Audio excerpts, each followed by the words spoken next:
Olá, bem-vindos ao Pode Sim Diálogos com a Sociedade, um projeto sindicato das psicólogas e dos psicólogos de São Paulo, buscando refletir sobre temas da atualidade ligados direto ou indiretamente com a psicologia e os processos transformadores. Eu sou Norian Segato, jornalista, e hoje converso com a enfermeira Sônia Barros, professora sênior no Instituto de Estudos Avançados da USP. Em 2002, Sônia recebeu o Prêmio Nise da Silveira em reconhecimento ao seu trabalho com saúde mental. Nessa conversa, ela conta um pouco do seu trabalho e das expectativas em relação ao governo que se inicia. Acompanhe conosco.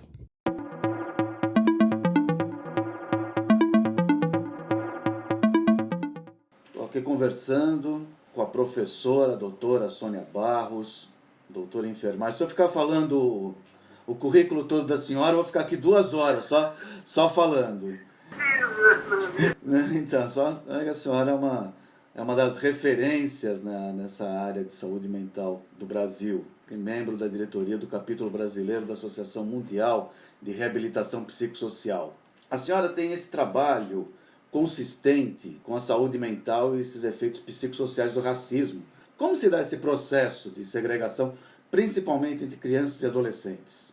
Então, Norian, esse recorte, né, questão de como o racismo impacta na saúde mental, é um recorte que eu me alertei, né? Eu sei que tem estudiosos que já vêm discutindo a questão do racismo na área da saúde há um tempo, mais de década, mas quando eu coordenei um trabalho de um censo psicossocial no estado de São Paulo, que nós visitamos, nós avaliamos 56 hospitais psiquiátricos no estado de São Paulo, caracterizando o perfil de pessoas que eram consideradas moradoras dentro do hospital psiquiátrico. Então nós encontramos uma população de mais de 4 mil pessoas, né, que estavam há mais de ano, décadas, 60 anos internadas em hospitais psiquiátricos, e uma variável, uma característica que me chamou a atenção era a questão da cor, raça. Apesar de não ser autodeclarada, que constava em prontuário, era um percentual de população que estava internada há muito tempo,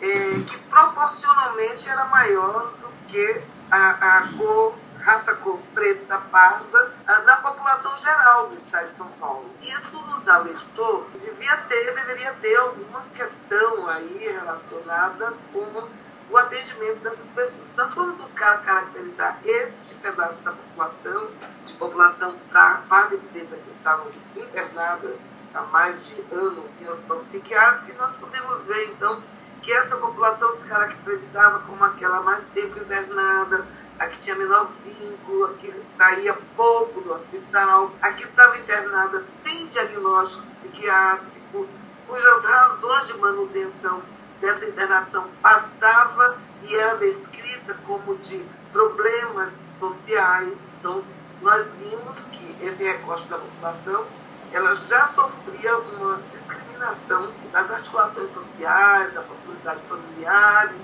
e que estavam lá mais por questões ditas pelo hospital psiquiátrico como sociais do que, de fato, por problemas ou por diagnóstico médico-psiquiátrico. Isso despertou em mim, no meu grupo de pesquisa, uma necessidade de daí para frente a gente buscar a questão raça-cor como ela se apresentava. Esse grupo que a senhora está falando de pesquisa é o grupo da USP que a senhora coordena.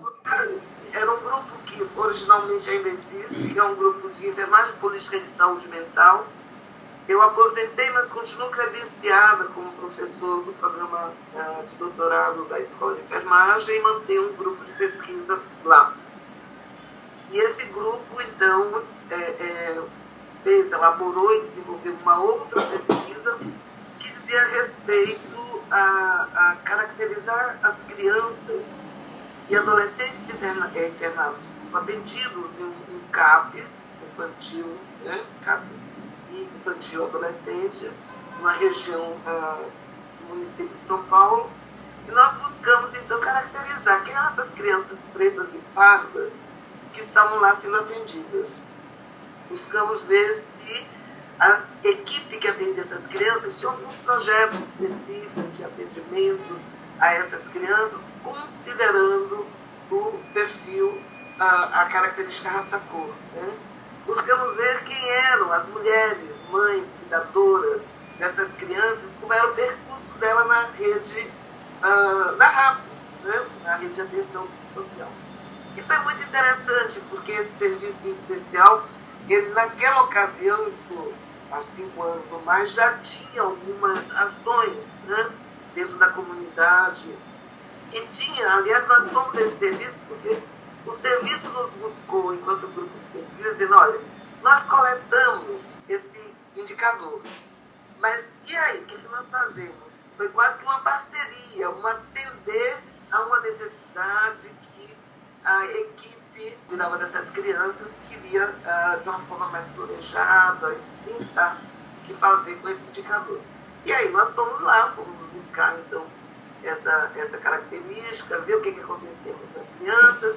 E foi muito interessante que ao mesmo tempo que a gente foi desenvolvendo essa pesquisa, entrando em contato com os trabalhadores, familiares, o serviço também foi se desenvolvendo e ficando mais atento a essa questão e desenvolvendo vários trabalhos na comunidade.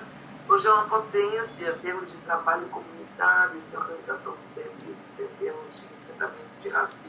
Né? Por outro lado, a gente conseguiu publicar resultados bastante interessantes que chamam a atenção para a necessidade de políticas bastante direcionadas, considerem o recorte de raça-cor. Não dá para pensar um cuidado que é para todo mundo do mesmo jeito, né? Não é um cuidado específico, mas não pode ser um cuidado que é igual para todos. Tem diferenciações diferentes que também dizem respeito, né, a um impacto social que o racismo traz para a criança, para a família.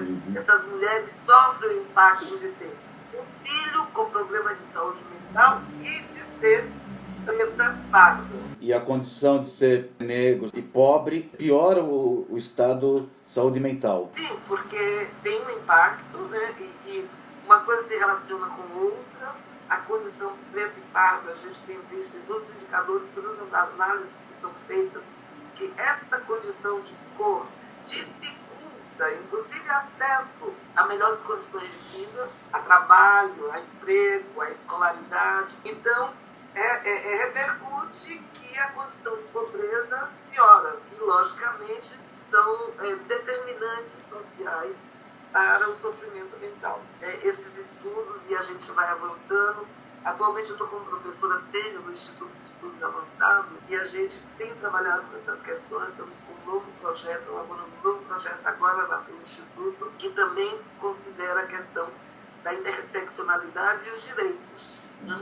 Como é que se dá isso na saúde mental? E isso nos faz pensar, tá, fazendo recomendações, elaborando proposições, no sentido de que as políticas de saúde e saúde mental considerem os seus projetos, o projeto institucional de cada serviço, essa condição da pessoa com sofrimento mental e que preta parda. Eu vi um artigo, acho que da senhora, de 1994, em que ela afirmava que a enfermagem não acompanhava os avanços, os saberes e práticas da saúde mental. Como está esse quadro hoje? Eu creio que melhorou. Eu estava dizendo que é uma questão que eu, inclusive, estudei já publicando em 94, depois da minha tese de doutorado, de 98, discutindo exatamente essa questão. Quer dizer, a enfermagem, ela nasce e é formada numa condição da assistência psiquiátrica, acompanhando aquela assistência que era dada pela chamada medicina psiquiátrica. Com o processo de reforma,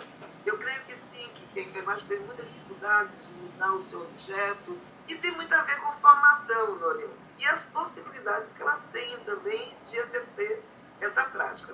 Tudo isso vai mudando, porque se antes você só tinha um hospital psiquiátrico como um campo de práticas, na medida que se inserem novos equipamentos, como São Paulo foi com a ampliação dos ambulatórios, foi a primeira vez que se trouxe enfermagem para participar de uma atenção que não era só no hospital psiquiátrico. Isso vai provocando mudanças e necessidade de que a enfermagem fosse também se atualizando com os CAPs e a obrigatoriedade desse profissional dentro do serviço, vai favorecendo que haja uma mudança de atitude mesmo, né? Atitude de estar, como estar à frente do problema do sofrimento mental, assim como também na busca de conhecimentos que sustentem essa mudança de atitude. As escolas ainda são grandes responsáveis pela falta, talvez, de uma melhor formação. Nós temos hoje muitos cursos de enfermagem no Brasil.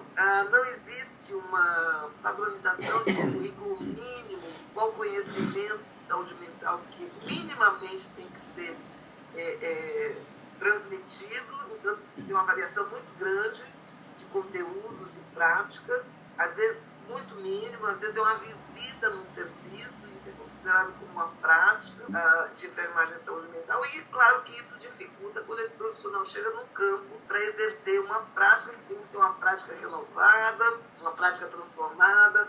O objeto desse cuidado não é mais aquele sujeito, a doença, então isso dificulta. Mas a gente vê um grande avanço, a gente vê hoje uma enfermagem mais combativa, participativa, presente nos movimentos sociais, é diferente da década de 90, vamos dizer assim. Ainda precisamos avançar muito, que eu acho que é uma condição de todos os profissionais da área de saúde, né? Essa necessidade de avanço e de atualização de conhecimento. A gente vê hoje nos serviços que muitos profissionais que estão chegando no serviço, pouco, por exemplo, conhecem da história da reforma psiquiátrica. Precisa de uma constante renovação, atualização, portanto, a educação continuada é fundamental, uma política tem que ter isso muito claro para os trabalhadores e que envolvam também familiares, usuários, para que eles possam também se organizar e ter ciência dos seus direitos, né?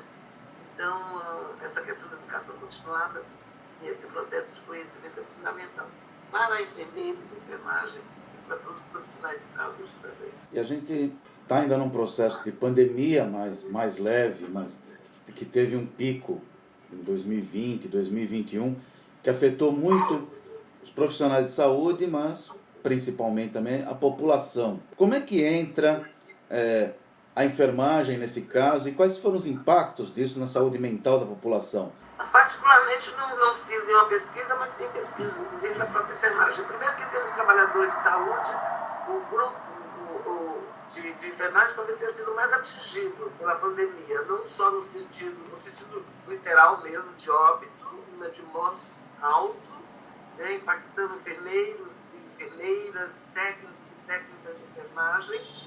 Então, o número de óbito alto, depois o número de afastamento, de doenças, Covid e outras doenças também alto, grande impacto na saúde mental. As organizações da enfermagem teve que se colocar no sentido de poder, inclusive, atender de forma remota a esses profissionais para uma escuta diferenciada, um apoio, porque era grande a carência, a necessidade de escuta que essas pessoas tinham. É claro que a questão da saúde mental vem sendo ventilada como um grande problema pós-pandêmico, né? Que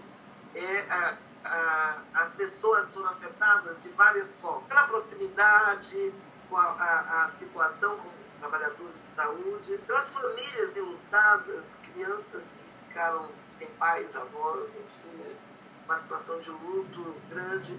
A questão dos adolescentes com problema de isolamento, tudo isso é causador de sofrimento e de impacto na saúde mental, perdura ainda que havia tido uma redução, vamos dizer assim, dos agravos da pandemia, em função de vacina, mas que a questão da saúde mental seria ainda um agravo que permanece por um tempo, né? Esperava, inclusive, um índice maior de suicídios, que parece que não se confirmou, mas, de qualquer sorte, também é uma questão colocada, essa possibilidade de suicídio. Então, eu não tenho pesquisa específica, mas o que a literatura, o que os pesquisadores têm dito, é que essa questão da saúde mental, na pandemia, pós-pandemia, é um aspecto bastante importante e que merece, né, a atenção das políticas, uma disponibilidade de serviços de atenção para essas pessoas. Não só para os grandes agravos, né, as crises, ou os quadros mais graves, mas mesmo para essa escuta, inclusive para os trabalhadores de saúde. E esse governo que acabou de já ir embora, ele tentou desconstruir esses avanços da reforma psiquiátrica, desmontar o sistema de atendimento público e canalizar recursos para a iniciativa privada. Qual é a sua opinião sobre a política mental do governo Bolsonaro? Foi um retrocesso, né? Acho que como todas as políticas do governo, eu costumo dizer inominável, mas como todas as políticas, principalmente as sociais, elas eram de cunho destrutivo, privativista, enfim, que está relacionado com a tentativa de acabar com o SUS, que já estava sendo sucateado e teve que dar uma parada também em função da pandemia, e essa potência que conseguiu reduzir, né, as mortes no país. Do mesmo jeito, a saúde mental também foi alvo com aquelas portarias que faz um retrocesso completo dos avanços da reforma. São portarias que fazem contratação de leitos psiquiátricos, quando todo o processo da reforma diz o cuidado em liberdade, o hospital psiquiátrico não é a saída, não é a solução. Se precisa de algum leito, é em hospital geral. Então, todas as portarias do governo denominável foi no sentido de derrubar todos os princípios e a rede comunitária de cuidados. Então, desinvestimento em CAPs, um desinvestimento na ampliação de residências terapêuticas, em serviços, em equipamentos na comunidade que pudessem atender, culturais, inclusive, pudessem atender a essa população. E o maior dano na política de álcool e drogas, completo desprezo, sem recursos para a política de redução de danos, e essa contratação que já existia, mas que aumentou, né, a questão das comunidades terapêuticas, né, como praticamente a única possibilidade de atendimento a essas pessoas. Eu falo atendimento porque não é assistência, não é cuidado, não é nada disso, né? É de alocação de pessoas que faziam uso problemático de álcool e drogas, com medidas compulsórias, higienistas, tirar essas pessoas da circulação da cidade e colocar nesses lugares, né? Por vontade só do médico, ou da família, ou do juiz, enfim, ampliando enormemente os contratos dessas comunidades, quase que substituindo aquela política que teve décadas de leitos de hospitais psiquiátricos por leitos em comunidades terapêuticas, sendo que essas sequer têm qualquer sustentação jurídica, científica, para a sua existência, né? E, por fim, agora, nós temos grandes expectativas desse governo que se iniciou. Tinha um compromisso, tem um compromisso desse governo com a reforma psiquiátrica, e a gente espera que se possa voltar atrás na criação de um departamento no Ministério do Desenvolvimento, Cidadania e Fome, com a criação do departamento de apoio às comunidades terapêuticas. Não tem sentido, não coaduna com a reforma psiquiátrica, não coaduna com qualquer das propostas entregues para o atual governo, e a gente tem essa expectativa de que isso possa mudar. A senhora acabou, inclusive, antecipando a minha próxima pergunta, que era em relação às expectativas em relação a esse governo.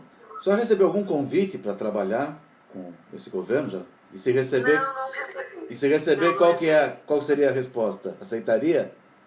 Então, olha, você agora me botou uma saia justa, Lorena, porque assim, eu não recebi qualquer convite. O que aconteceu no último mês, que alguns grupos, algumas associações, algumas organizações, e dado uma determinada plataforma, proposição de exercício, da possibilidade de exercício e construção de uma política de saúde mental no país, que pudesse ter apoio governamental, enfim, contar com participação dessas organizações e de outras, enfim, eu cedi a que o meu nome e o do Marcelo Quimati fossem colocados como uma possibilidade para escolha do Ministério da Saúde. Então, isso não tem não tem desfecho, assim. O que a gente tem aí é uma posição de que, com essas transformações que foram feitas, a gente vai precisar rever muito,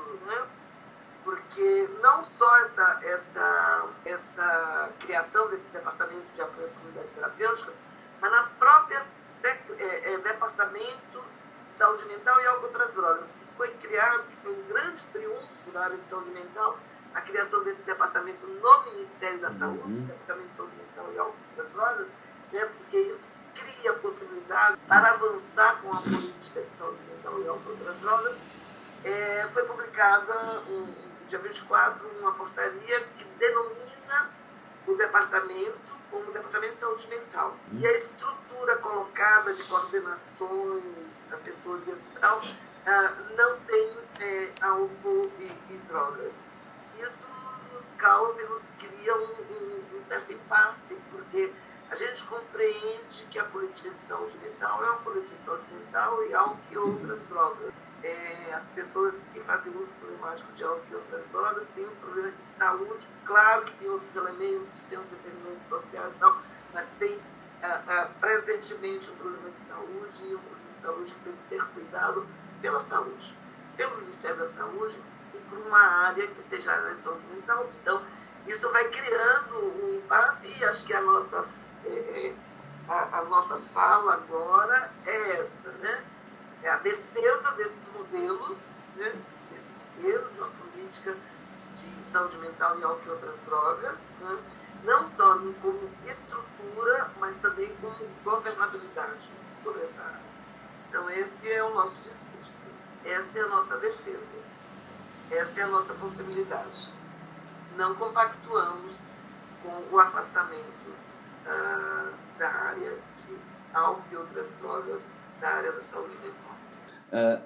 Em 2022, a senhora foi agraciada com o Prêmio Anísio da Silveira. Uma honra. Bom, então, eu gostaria de saber como é que a senhora recebeu essa honraria, né? E qual que é a relevância desse prêmio para o reconhecimento do seu trabalho, que já vem de décadas? Então, acho que tem uma coisa individual, né, que nos deixa ser muito feliz, muito orgulhosa e tal, que é esse reconhecimento, que é isso, né? Faço 50 anos agora de formada, de graduada em enfermagem, e desde meu primeiro ano de trabalho eu sempre trabalhei na área da enfermagem, que era psiquiátrica. Então eu entendo como um reconhecimento desse percurso, né? Que sempre esteve envolvido no processo, no projeto de transformação e de qualificação desse fazer da enfermagem e de outros profissionais, de cuidado a um ser humano. Então, um reconhecimento pessoal muito potente, muito importante para a minha vida. Não só vida acadêmica, mas a vida pessoal. Mas tem uma outra perspectiva que também é muito importante, né? Ser mulher, ser enfermeira e agrega uma outra condição, ser negra. Então, isso eu acho que é um impacto que não funciona só para mim. É um impacto social e que foi para a categoria dos enfermeiros, que foi para as mulheres trabalhadoras de saúde mental e que foi para os negros e negras que trabalham na saúde mental sem muito reconhecimento. Acho que foi para além do meu orgulho pessoal, vamos dizer assim, né? Foi muito importante.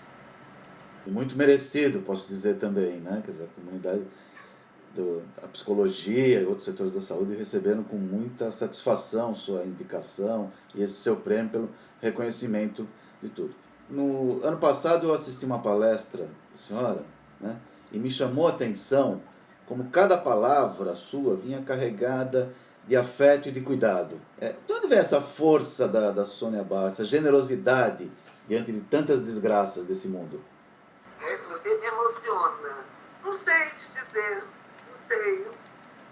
Acho que são tantos, né? São tantas possibilidades que vão nos formando na vida. Desde pais amorosos, ser baiana. Mas não sei, acho que é a compreensão do outro. Né? É empático. Acho que é isso. Bom, então, depois disso só tenho que te agradecer, Sônia. Muito obrigado pelas palavras, pela contribuição, pelas reflexões, não só de hoje, mas essas reflexões que você vem fazendo. Desejo sucesso no seu trabalho. O Sindicato dos Psicólogos está de braços abertos para te receber sempre que você quiser. Eu agradeço, Maria, a oportunidade, a conversa super legal, agradável, que você colocou, enfim. Agradeço muito e vamos aí, né? Ter outras oportunidades. Espero que vocês tenham curtido, eu gostei bastante dessa conversa. E apesar de alguns problemas com o som, tivemos aqui importantes reflexões sobre o trabalho desenvolvido pela professora Sônia Barros.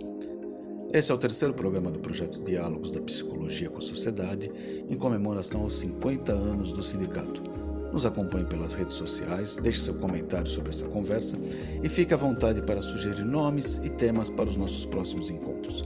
Até lá, tamos juntos!